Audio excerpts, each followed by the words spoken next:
Okay, so we are here. I got the perfect plug here, aka Erica. Right. Um, and we wanted to go over this Jussie Smollett trial, this hoax, but we wanted to focus on this judge because this judge really dissected this whole thing and broke it down to how egregious Mr. Smollett, has been these past 2 years, 3 years, 3 years.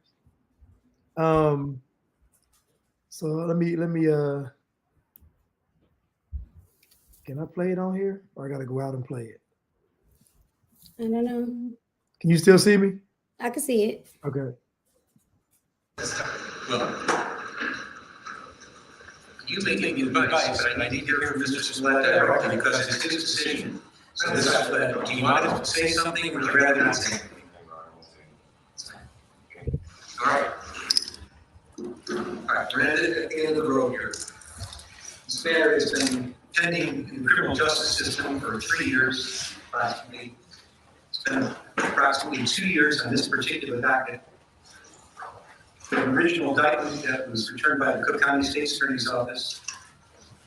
There was a quick dismissal that occurred in this case that caused tremendous consternation in the community, and to this day, it's a basis of great confusion and misunderstanding and mistrust.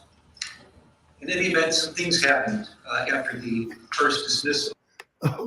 What did he say? Oh no.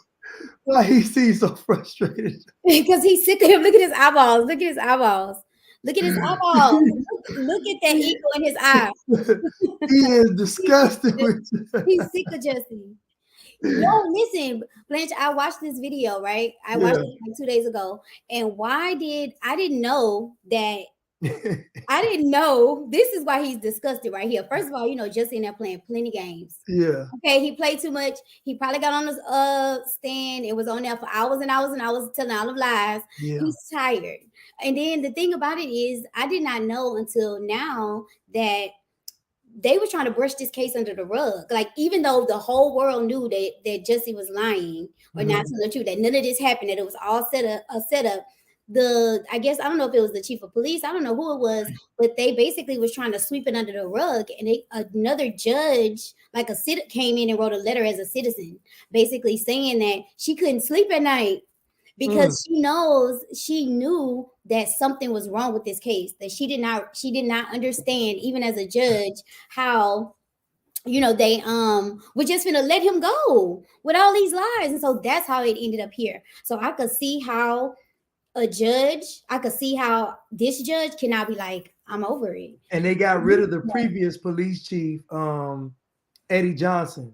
So Mayor Beetlefoot Light Juice, she fired Chief Eddie Johnson, talking about he lied about having a drink during work. It was something crazy, having a drink during work hours or something. But anyway, he was the one that spilled the beans and said they went behind our back and brokered a deal. So when she got elected mayor, she hurried up and got rid of him. And that's former police chief Eddie Johnson, because he was against all of this. So I think they got him out the way. And I guess the replacement was the one that tried to sweep up under the rug for Jussie. Okay. Oh, wait. Oh, okay. The judge. Oh, my bad. The new police chief wasn't going to bother with the case anymore. Oh, okay. Yeah, you know what I'm saying? So, yeah. But he just discussed it. I'm sick of him. Only dismissed my case after the first indictment. People were very upset. One person came forward in particular, and that person, of course, is Sheila O'Brien. Sheila O'Brien is a former retired appellate court justice in the state of Illinois. She came to court as a common citizen, without credentials, just by herself. And she said she had a grievance, and she wanted her grievance heard. And she thought that the handling of the case by the State's Attorney's Office of Cook County was so upsetting that she was losing sleep. And she explained in her petition all the reasons that she thought that a special prosecutor had to be appointed, not to necessarily indict or do anything in particular, but just to look at this and give it a fresh look because something appeared to be wrong. The case ultimately got assigned to Judge Michael Jussie. And I can say You that among said his something peers, to be among wrong. his fellow judges, Michael Tuman is considered cream of the crop. He's a long-standing veteran judge, and a judge longer than I've been a judge. He sat in this building for many years. He sat on the appellate court of Illinois. He's the current head of the juvenile justice system. He has been a long-standing judge who has a reputation for knowledge, integrity, honesty, and always knowing what the right thing to do is. He took this matter under advisement and hearings were conducted. And after all these hearings were conducted and listened to both sides, he heard from the state's attorney in Cook County, he heard from Ms. O'Brien, he recognized that there was confusion in the public. There was concern that the confidence in the criminal justice system locally here was at risk and may have been damaged, and that the case required a second look. Michael Tuman, in his wisdom, sought out the proper, what he thought to be the right person to address this. He identified Dan Webb and the Winston Strong law firm as the people that might be able to take on the task. Dan Webb and Winston Strong agreed to take on the task. And as I already indicated, they did this pro bono, which means they did it for free. Yes. I don't know that at the time they signed up for this, that they had any idea that it was going to be as work intensive as this case has become.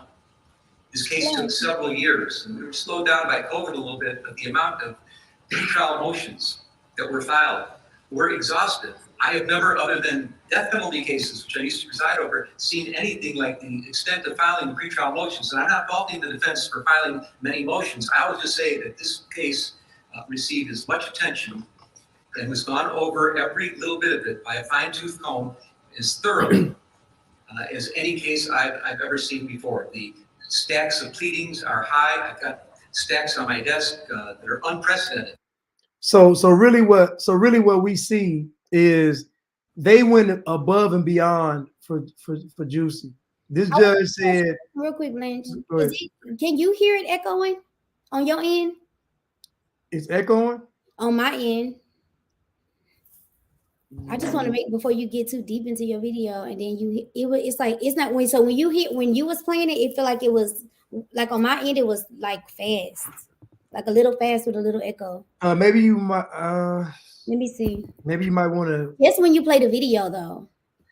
Yeah, maybe you can mute your mic and see if it does it. Yeah, I muted it while you was playing it, but and it still was echoing a little bit. I guess I don't even hear it. I don't even hear it echoing. Oh, like it's clear on your side? Yeah, I don't hear nothing. Did you hang your Zoom up? Yeah, my Zoom is off. Let me make sure. Let me see. Let me make sure. Yeah, my Zoom is off. Yeah, my Okay. my Zoom. But what you were saying? Maybe I can mute my mic then. I don't know. Yeah, that might be what it is. You might need to mute your mic as you play the video because it's probably picking up this and then whatever you video. So I let me go back and then I'm gonna mute mine. Hold on.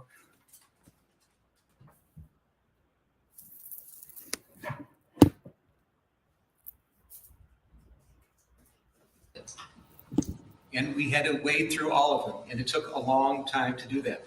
And there was a tremendous amount of attorney manpower, billable hours that were lost by the Winston Strong firm. And they did it selflessly. They did it because they thought they needed to do the right thing. All I can say is, a member of the judiciary, thank you, because that was very, very extraordinary. And I have no idea what the amount of billable hours are, and I can only imagine, but I think it is huge and truly significant. Yeah, you just mute it. So when you play your videos, mute it. Okay.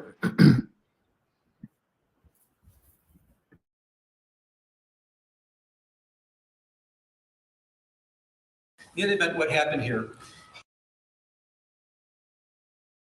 in the case, they had several assignments, one of which was to look into the conduct of the state's attorney's office, and they returned a report to Judge Tuman about that, their findings about that, another about the Chicago Police Department, and they're handling the case. They did that. But what's relevant here, of course, is that they went to another grand jury, and they returned a second indictment. And the second indictment ultimately by random got assigned to this particular court. For me, I am left unfettered. Under Illinois law, the range of sentence in this case is as follows. Mr. Smollett is looking at a probationary term of up to 30 months. He can receive time in the county jail as a condition probation of up to 180 days. He can be ordered to perform community service, ordered to participate in behavioral classes, ordered to pay restitution, ordered to pay a fine. He's also subject to a penitentiary sentence of what I find to be 1 to 3 years. Now there's talk about, well, what about 5 counts? Shouldn't he get to be at least eligible for a 15-year sentence? There are ways to analyze Illinois law and say that in a case where there are. They indicted him twice. So basically the grand jury indicted Jussie Smollett and nothing happened, and they had to turn around and indict him again. So when you indict somebody, that means that they need to go and at least present some evidence that they didn't do what you're saying they did. Right. And the time they didn't even make him do that. Right. The lady had to write the letter in order for them to make him do that. Right. Why? Well, because so the funny thing is, they talk about racism in the judicial system, but clearly we see that this was handled with prejudice. This case right here was they basically wanted him to get off, and really, honestly, they didn't even want to get this far. He wanted to pull this stunt, it goes unsolved, and then he can run around as a hero. Right. That's what he wanted. Because that makes absolute, first of all, if they really want to do it right, they shouldn't have did it that sloppy. That is not wait till the summertime. Why did you have to first? Did you know that he missed his flight? So in this video, I didn't watch the whole video, but in this video with this judge, he is basically very surgical. He goes through every single aspect of this case from the beginning to the end, from middle to the end, and he was talking about how he missed his flight. Jussie missed his flight. Yeah. So you mean to tell me that y'all really supposed to do it earlier in the evening, but you missed your flight. So God was trying to give you some grace and say, rethink really hard, Jussie, before you come over here and before you go to Chicago in sub-zero weather and go to jail. Think about it. Then do this. And he still got off that plane, telling me he needs to go get him some eggs, and went out there and did this. And that's what the judge's point was. You even had an opportunity because you had missed your flight to not do it. And he's and you still insisted to do it at 2 in the morning. The judge was like, you had every opportunity. Basically, it's almost like he was saying God was trying to prevent you from doing it. Yes, he should. Nothing worked out for you to do this, and you still did it anyway. The weather didn't work out. The timing didn't work out. Subway didn't work out. Nothing worked out. Nothing worked out. And then the premeditation is the problem. I think that's also, and I think that, I guess you're gonna play the whole video or most of it. No, just clips. We're gonna do clips. Oh, because they're gonna talk about that too. How he was like, it's really, the premeditation, because everybody can get into trouble. If you are in the wrong place at the wrong time, you can end up in trouble, right? But when you plan out and think things through and you premeditate a crime, that is something different. So you did all this, thought this all through, and still got caught. He said, and he said you wrote it. He basically said you wrote this script. You actually wrote this. A bad one. When they appealing to us, it's gonna be a bad script because we like all the empire for real. We like all that overacting and unrealistic stuff in movies. We love that. Doing too much. He was doing too much.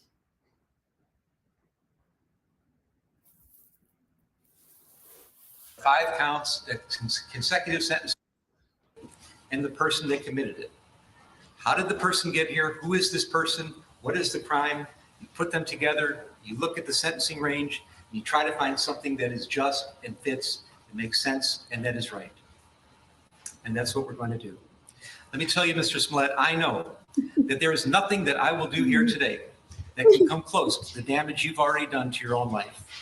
You've turned your life upside down by your misconduct and shenanigans. You've destroyed your life as you knew it. And there's nothing that any sentencing judge could do to you that can compare to the damage you've already caused yourself. So who is Jussie Smollett? Who are you? And how, out of all people in the world, did you get to be here, sitting in a courtroom in Chicago at a sentencing hearing, convicted of faking, hoaxing, racial and homophobic hate crimes? How in the world did this happen? There are ironies in this case, and the ironies are many and they are profound. And I'm talking about the testimony I heard under oath from Mr. Smollett, corroborated in large part by the pre-sentence investigation. Mr. Smollett chose to take the witness stand, which of course is his right. He took an oath and he got on the witness stand, and the first thing he did was to introduce himself to the jury. He wanted the jury to know who he was, where he came from, what he was about. And I heard it on the witness stand. I heard it corroborated today by the witnesses that came and testified on his behalf. There's no question. Mr. Smollett was born into a mixed race family. His mom is an African-American woman. His dad was a white Jewish man. There were 6 siblings. And if you can say anything about this family, and we're talking about a very, very tight-knit family, a village that was always in sync with each other, that cared about each other, was completely, wholly supportive of each other. You know that this family knew about matters about social justice more than anything else. That's what the family stood for. It is part of the fabric of their existence. I know that Jussie Smollett grew up knowing to be sensitive to matters about racial discrimination, any kind of discrimination, any kind of social injustice. And as a matter of fact, I'm learning more about it as we're going on in the letters I've been receiving and the testimony I've heard today. He's been doing this all his life. He doesn't just talk the talk, he's walking the walk. He's out there, he's advocating. He's involved in the community. He cares deeply about social justice issues. And for you now to sit here, convicted of hoaxing hate crimes, racial hate crimes, and homophobic hate crimes, the hypocrisy is just astounding. You saw his eyeballs? He rolled his eyes like he didn't commit a hoax. Boy, you did a hoax. So what he's talking about? Yeah, you did it. You did it. You did that. He's annoying. I'm gonna say this again.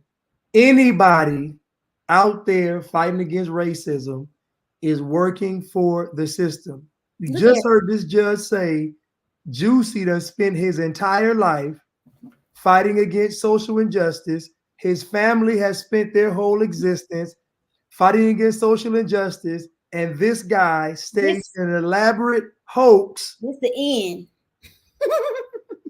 This the end of that. This is the end of that. All that social justice ended up with him in court as a fraud, charlatan, a liar.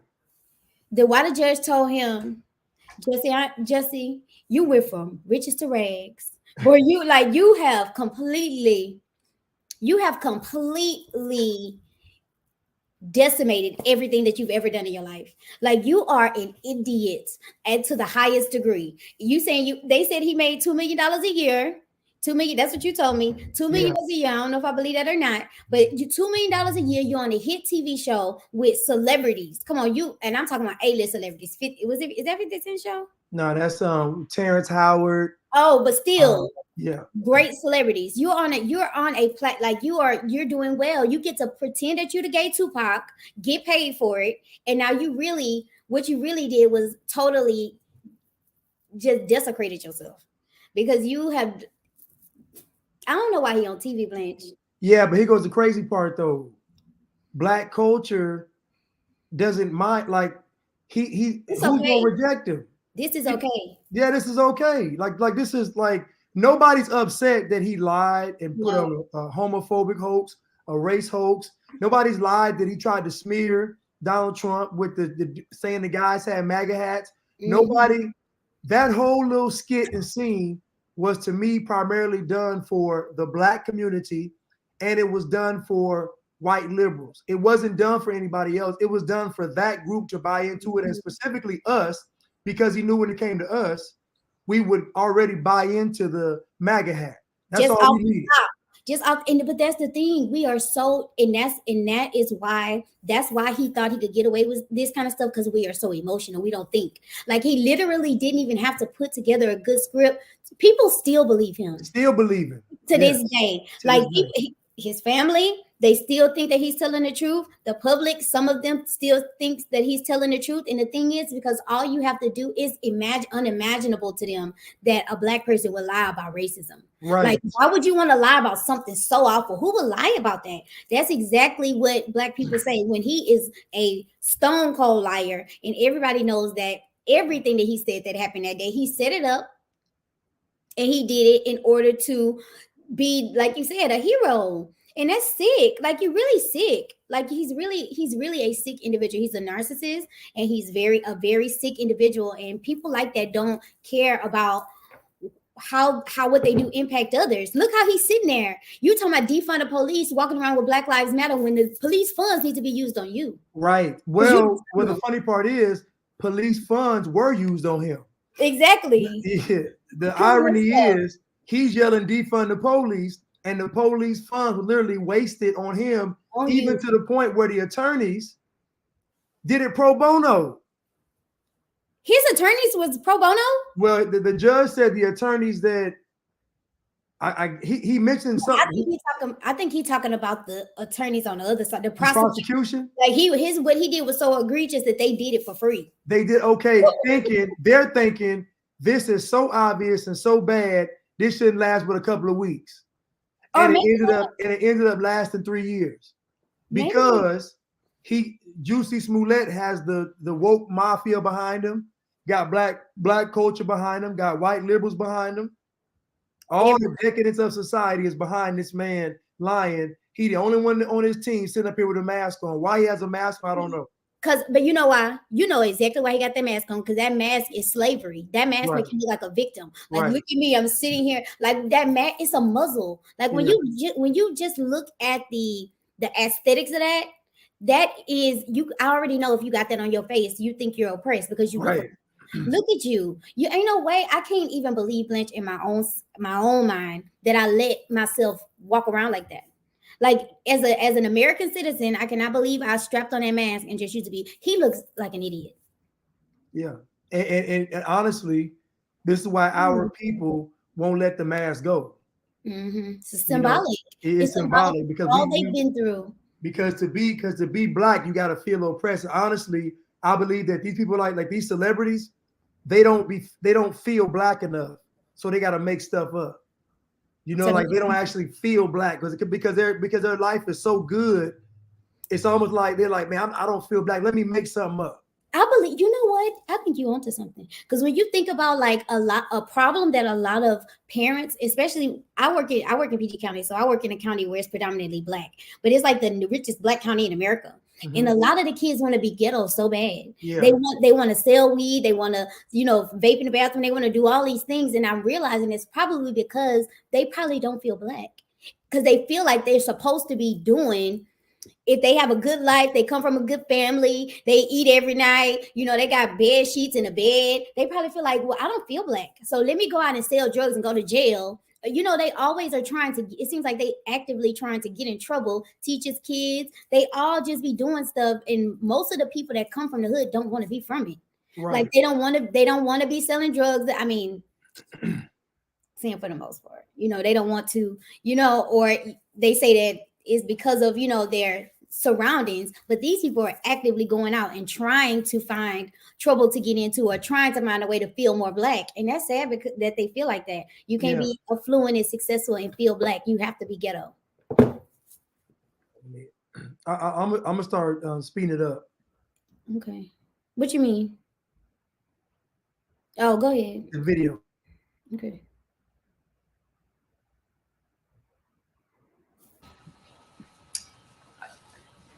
Don't know where to begin. I'll remember one thing that will always stick in my mind, and I've been involved in so many trials over the years, but something happened in this trial that it was remarkable, and it talks about your sensitivity to issues of social justice. You're on the witness stand. You're being cross-examined. Your liberty is at stake. It is your criminal trial. Mr. Webb is winding through some things on cross-examination, and he's going through some social media communications, and whether it was Instagram or chat or text, a little quibbling about that doesn't matter. But Mr. Webb found a line that he wanted to confront you with. He said, "Didn't you say," and he used a word starting with the letter N, meet me at this place at this time, and I'm paraphrasing. And rather than just answer the question, which what a witness is supposed to do and expected to do in their criminal trial, you stopped the proceedings. You said, Mr. Webb, out of respect for all the African-American people in this courtroom, you should not be using that word. And I was amazed, but it showed, and I'm not talking about the parrying and the gamesmanship that may go on between a prosecutor and a witness on the stand. That's not why I'm telling this, recalling this event. But what I'm talking about is how sensitive you were to any kind of slight, that anybody, if the wrong words come out of somebody else's mouth, you're going to get up and speak up and complain about it. And make sure that they know that that they're not behaving the way you're supposed to behave. So you know better than anybody else that these are serious matters. They're serious to you. They're clearly serious to you and as your whole family. And for you to be here now, convicted of these hate crimes, it's just astonishing. Faking hate crimes. Blanche, the thing about it, I just told my kids the other day real quick, he ugly. No, he said faking. He had to clarify faking hate crime. Yeah, because it's all fake. Yeah, faking, not hate crimes, faking hate crime. Go ahead. I was telling my students, I was trying to explain to them, we were talking about bias, right? And so I was explaining to them about that or whatever, and we somehow ended up on this very topic. Like, as I was telling them, the problem with the Black community is the design is perfect. The propaganda is perfect because it's having us feel like we're oppressed and people are racist towards us makes us emotional, which makes us malleable, meaning we're controllable. You're able to move us and shape us into the way you want us to go. That's why we keep doing stuff like voting for Joe Biden, having Ukrainian flags in our yards. Like, do you know these people have Ukrainian flags in their yards? Stop playing with me. But anyway, our emotions make us do those things because we're not thinking logically. So I was trying to explain to them how important it is to not let what people say to you move you. Because they were like, well, what if somebody come up to you and just say, nigger? And I'm like, I'm not gonna get angry at all, because if you can make me act a certain way because you're saying a word to me, I'm giving you power over me, and I'm giving that word power over me. And I know people say that, but it's the truth. Because look at Black people. They tell us these things. These people are racist, like Donald Trump. It makes us emotional and we act illogical. Yeah. So you have to cut out the emotional part especially when you're making decisions that are going to impact your entire life. You need to take your emotions out of it and look at it from a logical aspect. The powers that be know how emotional we are. All they have to do is scare us or make us feel like somebody's taking something from us, when all actuality they're doing all of it. They're orchestrating all of it to get us to feel this certain type of way, so we never learn who we really are, and so we never have power. And I feel like people don't realize that. Like, what are you thinking at your trial? And you can go to jail, and the prosecutor or somebody says nigga, and you stop this. Go sit down. You're emotional. But hold on. The prosecution was reading what you wrote. Stuff. He not. And again, this another. And you just articulated why I say that to be Black is to be controlled. Because if you think about it, they're conditioning you how to be.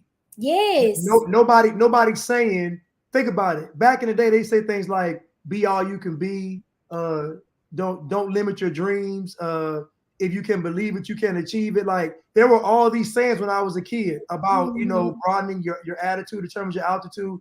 There were all these slogans and phrases that dealt with the person's mindset and how they looked at life. And it's just crazy that now all that's done away with. And now they're telling you that your skin is guaranteed to cause you problems. And no matter what your life telling you, no matter what's going on, your skin's going to cause you problems, and it's going to be white people causing you problems. Okay, I'm gonna plug my thing up. I might disappear for a minute. All right.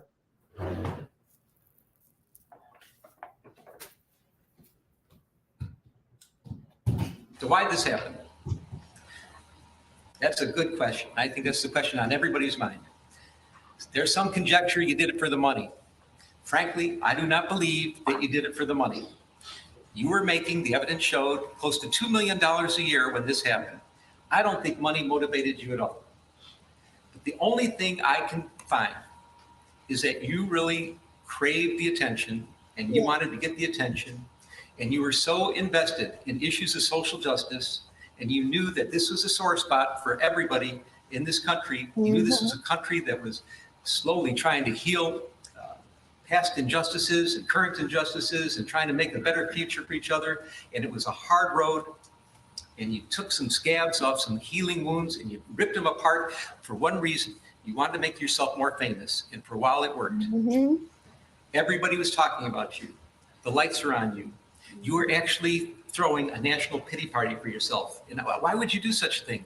Why would you, I understand you crave the attention so much, but why would you betray something like social justice issues, which you care so much about?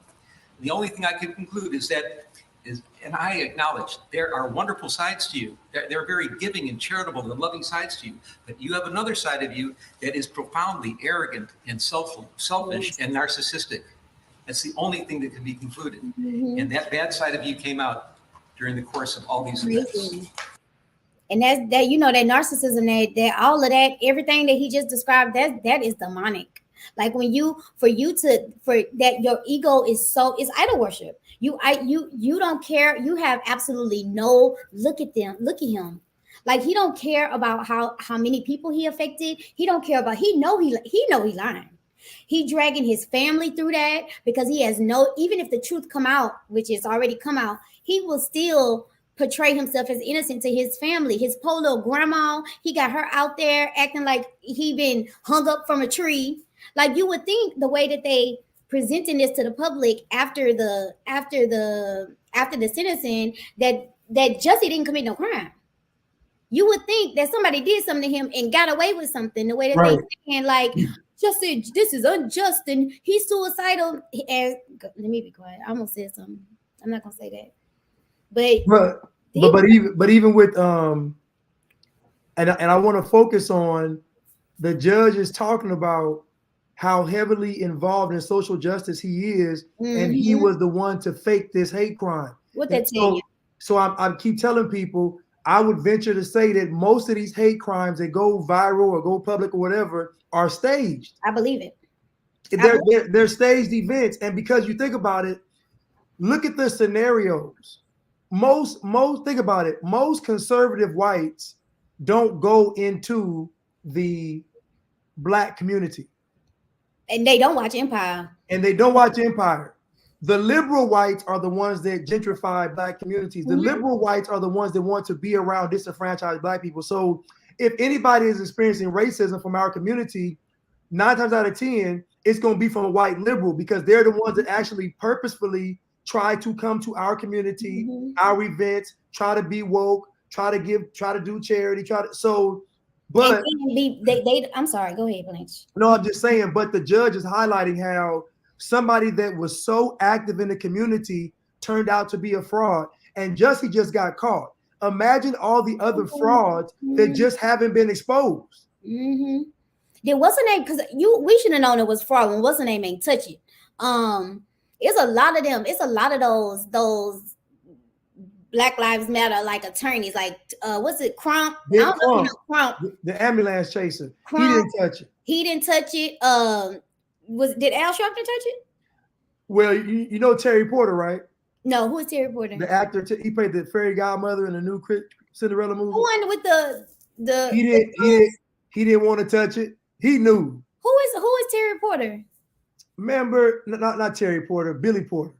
The one with is he like an activist? Oh, I see what you're saying. Yeah, he didn't even call you. Yeah, he did. They asked him about it. He really wanted to touch it because honestly, most folks knew he was lying. But the problem is the Black community wants to be right. So they'll be right even if they're wrong. So nobody is mad that he did all this stuff. And I keep telling people, if you got to fake a hate crime, that means it's not going on. Come on, just go outside. If you gotta lie on Donald Trump about being racist, then that means he's not racist. If y'all got to do all this extra stuff, then that means it's not going on. If you gotta manifest stuff and fabricate stuff to make it be happening, I mean, it's not happening. Because all you if racism was as rampant and as egregious as you guys say, all you had to do if you wanted to be in the spotlight was go down to the hillbilly town and just stand in there and say honkies or whatever you wanted to say and get beat up or strung up or whatever you wanted to say. Or you ain't gotta even do that. Let y'all tell it. I had a guy tell me he went to a Trump rally and he said, man, I went to a Trump rally to see what it was about, man, and they were just so racist and just lying. so. And then I said, okay. And then I asked him, I said, what they do to you? He's like, what you mean? I said, you in the barbershop, you telling everybody that they were so racist. Now tell everybody what they did to you. Did they punch you? That's what I asked him. I said, did they put their hands on you? He was like, no. I said, did they call you the N-word? He said, no. I said, so what did they do that was so racist? Intimidate them. Because y'all, they don't like white people that's not Captain Save. Right. Well, because they really not doing nothing for them. They don't like white people that's presenting as helpful. That's what they don't like. Confident. They don't like black men. Do not like confidence. White men. We don't. White men who really like that. They don't like that. No. They don't like that. But they'll go around. But these are the same type of black men. These are the same type of men that'll go around and pull pistols out on women, kill baby mamas, throw their kids. Now these are the same type. Throw their kids away. Basically, don't take care of them. Don't do nothing for them. Disloyal, snitching on their friends. These are the same type of black men that do that. But the white men, the real white men, the ones that's not trying to on that liberal stuff, they don't like that. They intimidated by that. Yeah, they're intimidated by conservative black people. Deep down inside, they feel inferior. It's an inferiority complex. So that's why they always call the confident white guy racist. Mm-hmm. So in other words, I don't even want to have to deal with him and confront him. So I just go ahead and say he's racist and just stay away from him. It's really reverse psychology because really you just intimidate. That's really what it is. No, seriously, and they scared. You're afraid of it because they believe that everything that they said about slavery is true. They really scared. They don't want to be getting whipped and then chained when in reality, that entire mentality of not wanting to get whipped and chained is what's going to get y'all in it. Right. Like y'all, like that is the craziest part about it. Y'all scared of slavery. You being afraid of slavery is what's going to make you end up in it. Yeah. Because God says that you're not supposed to have no fear. You definitely don't fear nobody walking this earth. Definitely don't feel inferior to nobody walking this earth. So if you already born into that mind frame that you're inferior and you have to be inferior if they superior, right? Because if the definitions of the words are correct, that means one is up and one is down. Yeah, white supremacy means they're supreme and you're not. Like, and y'all literally say it. Yeah, so that's why I said I don't even feed into the language because the language subconsciously makes you inferior. Mm-hmm. So even if you think about it, white privilege, white supremacy, white nationalists, America's racist, all these things mean that you are inferior because what you're saying is that white people are oppressing you. And if white people are able to oppress you, then you are inferior to white people. Correct. So why would I even speak that into existence? Why would I even try to act tough? And it's funny because we act tough, but we only act tough away from white people. Soon as white people show up, i.e. the police, i.e. the CEO, i.e. the manager, i.e. anybody that ain't afraid of us, we cower down. Correct. I've seen it. I've seen down immediately. I've seen it. I've seen some of the now. For some people, the police understand, right? But it's not even a fact. It's not a respect. It's not a fact that you coming down because it's a respect thing. It's a fact that you coming down because you scared. Right. If the police say something to me, I'm being respectful because I know how it's supposed to work. You know what I'm saying? Yeah. That's because you're a figure of authority in a situation. I'm trying to do what I have to do so I can get my ticket and whatever. Try to get out of the ticket. But if I got to take the ticket, I'm going to take my ticket and I'm going to go on by my business. Y'all act the way y'all act because y'all really afraid. So they act out and cause all this ruckus and make these big scenes because they actually are afraid. They fight or flight responses up. And that's why they get so aggressive and they like, yeah. And they got to pull out their phones and do all that. And then they end up shot because you really are deathly afraid of them. Probably number one, because you're doing something wrong. Because y'all act like they pulling y'all over for nothing. But let's be real. 9 times out of 10, you're doing something wrong. So you're afraid already. The second thing is that black people commit a whole bunch of crimes, but black people don't like jail. Like as soon as y'all afraid to get locked up, but y'all be out here doing all this stuff. Y'all hate jail. Hate it. That's why y'all writing us all the time and calling us all the time, because y'all in there and y'all don't like it. Y'all hate it. So stop committing crimes and going. They do all this stuff and they act all tough, but when it come down to it, a lot of black people are not about that life, and a lot of y'all who talk all that noise and say everything that they gotta say are absolutely silent at this point. Y'all have voted for all these people and did all this stuff, and y'all leaving us, me and Blanche and the rest of the people out here to fight y'all battle because y'all voted for these people. And if you think about it, we tore the streets up a year and a half ago, right? Almost 2 years ago, behind these protests. And once we found out that the police wasn't going to do nothing, because the police are so racist, but they let y'all tear up these businesses in these streets. Once we found out that the police wasn't going to do nothing, we started doing what? Stealing flat screens, stealing PS5s, stealing bundles. We started, it went from protesting to looting. So really, what I've been saying all the time is, it's not that we feel America is racist. We feel like white people get to get away with doing wrong. And that's, that is the birth of these memes, and I hate them. The ones where something happened in our community, they love putting our face next to a white person's face with totally different scenarios, presenting them as the same, right? Like when Kyle Rittenhouse case happened, they put Kyle Rittenhouse next to Trayvon Martin. Like, how does that make sense? First of all, starting from the beginning, one person killed somebody and the other person didn't. So let's start there. Like, y'all, like the what you call it when you comparing two things? Comparing the contrast. The correlation ain't there. Yeah. Okay. So they present us with all these cases and put it right next to each other. And the real reason is because y'all want to say, look at this white person, he got to do it and we didn't. Black people want to commit crimes. Like you say all the time. Like you say all the time. You never hear black people, even what's his name? Take a knee, man. Even Kaepernick ain't saying that white people not letting him do something. Like y'all, nobody is saying that white people are not letting y'all vote. Nobody's well, they tried last week, but nobody's saying white people not letting them be astronauts. Nobody's saying that white people not letting them have kids. Nobody's saying that white people not letting them have families, be doctors, nothing.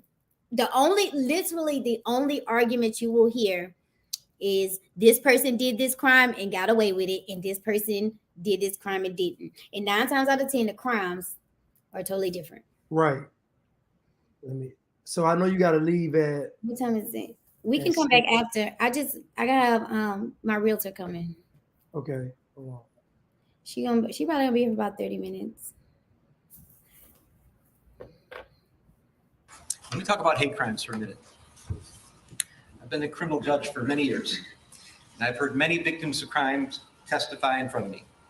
And any victim of a crime, no matter what the crime is, they are demoralized by what happens to them. It doesn't matter if you're injured unjustifiably, if somebody hurts you and maybe cripples you or damages you in some fashion, that's going to be long-standing injuries. If your property is stolen, your vehicles are stolen, people go into your homes, your possessions are stolen, people do all kinds of terrible things. It is a demoralizing experience. And sometimes it's the worst experience that anybody can ever go through in their entire life. And then if it turns out that the motivation for the criminal to do something bad to you was because they hate you because of your race, because of your ethnicity, because of your gender, your sexual orientation, your religion, your age, your disability. If that was the reason for it, it is exponentially worse. There is nothing worse than to be a victim of a hate crime. It is the worst thing that can happen, especially in our country with all our history and all that we're going through now to try to get around some of these issues. Hate crimes are the absolute worst. And I believe that you did damage to real hate crimes, to hate crime victims. There are people that are actual, genuine victims of hate crimes that you did damage to. These are people that have a difficult time coming forward. They may be mistrustful. They may not want to bring it to the attention of the community or first responders. There may be some trepidation. I don't know for sure how much damage there was. I don't know how this is going to impact other people, if they're going to be hesitant to come forward because they're going to think that they're going to be accused of acting like you and doing a stunt like you pulled here. I don't know if first responders are going to be more doubtful and skeptical of people that come forward, real victims of hate crime, because of what you did here. I'm hoping it's not that way. And I'll show one of the ironies in this case, and I find this pretty profound. I got letters from people that advocate about victims of hate crime their entire lives. They devote their lives to this. I'm talking in particular, Derek Johnson, president of the NAACP, Reverend Jussie Jackson. He's an icon here in Chicago. No introductions necessary. They devote their whole lives to addressing issues about social injustice and hate crimes. And they are here today asking me to show you mercy. And I take that seriously. I find it profound. I take it seriously. I'm not putting my job on the line for Jussie Smollett. I'm sorry. I don't know what you're thinking, Jesse. Now, why? Now, think about this. What he said. Why would I keep telling people if they're fighting against racism, is working for the system? Why would Jussie Jackson and Derek, whatever his name is, why would they, if they're really sincere about what they're doing, if they're really sincere about being against hate crimes and racism and all this stuff, why would they ask the judge to give Jussie mercy based on what? Like what is like seriously? Like he's been lying for 3 years. Why you want to give him mercy for what? He's already shown clout. I mean, just because of who he is, they want to say, "Oh, he Jussie." And that's why idol worship is very dangerous, because you will let somebody slide with some silly stuff like this just because you like them as a person, or you like what they represent, or you like their art or music or whatever. That's really, when you really think about it, Blanche, the only people that could be supporting Jussie are people who think that he did good on Empire. Because there is not one reason on earth why you would look at this story and think that he is innocent. Like it shows guilt. He's clearly guilty. So I understand that you want to stick by your family member. I understand that you don't want, your family going through something, you want to support them. But y'all on here acting like he didn't do nothing. Right. And that's on here doing press conferences, saying, acting like he Martin Luther King. That's the problem I have. Like, why are y'all acting like Jussie Smollett is Malcolm X? That he literally, like, somebody committed a crime. They acting like somebody committed a crime and he went to jail for it. And maybe that's what happened. Maybe that's why he talking about suicide, because maybe really that is what happened. Because even though he was mixed up in it, maybe somebody else really did orchestrate this and he really is going to jail. But say that. Y'all not saying that. Y'all saying he innocent and nobody else is guilty. Right. Give us the rest. Could you imagine, just imagine, if it was a white Trump supporter, conservative, that staged the crime where he said 2 black men jumped him? Could you imagine? Life. Could you imagine life. If a white, middle-aged, middle-class, life, conservative, Trump supporter, Republican staged an event and said 2 black men beat him up, called him racial slurs, and could you imagine the outrage? Life. They giving him life. He would have got life. Blanche, she here. Okay. Well, we'll continue. You want me to you want to finish today? Yeah, we can. Okay. She probably not gonna be here that long. Okay. So I'm gonna call you when I'm done. Okay. Okay.